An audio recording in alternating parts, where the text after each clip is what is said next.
Paul, tell me about individuals that were overheard talking about the incident at a local WAWA. What happened there? Okay.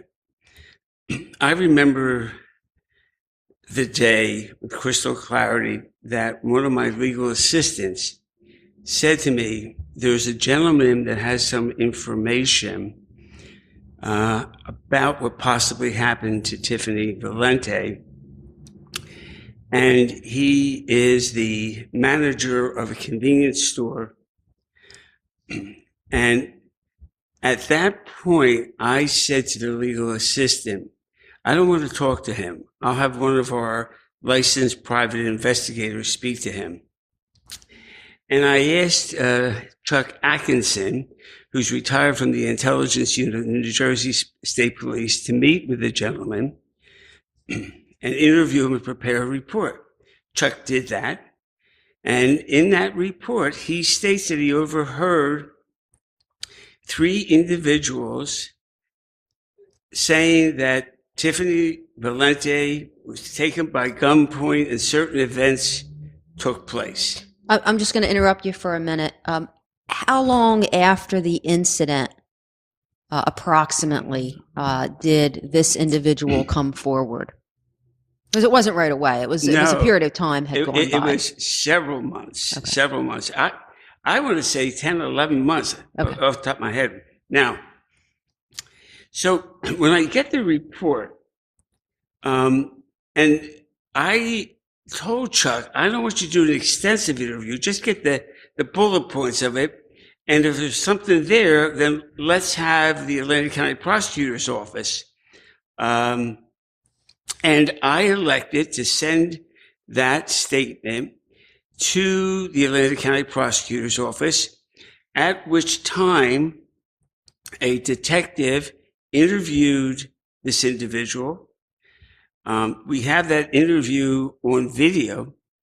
I suggest he comes across as a very credible individual.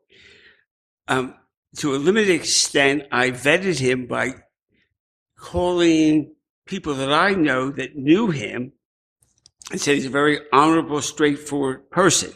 So there's no doubt that he heard what he heard. He gave the names of these individuals.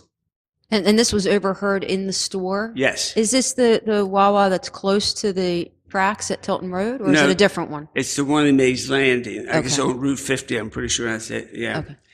Almost to the center of town, right? I understand. Right. So the detective then brought in several individuals. They denied making the statements. They denied that what he was saying ever took place. And I leave it for others that if you look at the transcripts of the interviews of these individuals, it seems that some of the responses to certain specific questions were the same. I don't know if they met ahead of time and came up with a uniform response that they would share with the prosecutor's office, but they all denied it.